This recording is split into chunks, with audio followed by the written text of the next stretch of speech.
என்ன வாயா? ஊர்ல இருக்கிற 5 பசங்களை அடக்கிறதுக்கு யோக்கியதில்ல. உனக்கெல்லாம் ஊர் தலைவர் பதவி.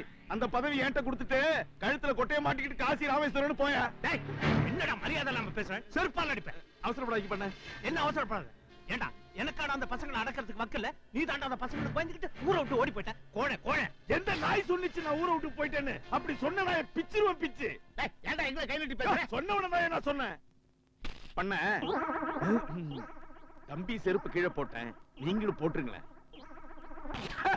இது மரியாதை. பண்ண கட்சி தலைமையில இருந்து உடனே வர சொல்லி அழைப்பு வந்துச்சு. 1 மாசம் போய் மாநாட்டு வேலையெல்லாம் கவனிச்சிட்டு தம்பி நேரம் உங்ககிட்ட தான் வர்றேன். எழுதுறியா? இப்படி போய் உட்காரியா? உனக்கு நேரம்டா, வச்சுக்கிறேன். ஏன் பண்ண உனக்கு எதிராக அந்த பயலுங்க பால் பண்ண ஆரம்பிச்சானுங்களே, அதை எடுக்கிறதுக்கு ஒண்ணு நடவடிக்கை எடுக்கலையா? ஏதாவது ஆட்களை வச்சு அவனுக்கு தண்ணி காட்ட வேண்டியதானே? நான் ஒண்ணும் உன்ன மாதிரி முட்டாள் இல்லடா, எதையும் வெளிப்படையா பண்ணி மாட்டிக்கிறதுக்கு.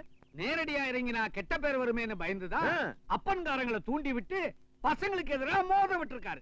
ஓஹோ, அப்பனும் பிள்ளைங்களுமே மோத விட்டீங்களா?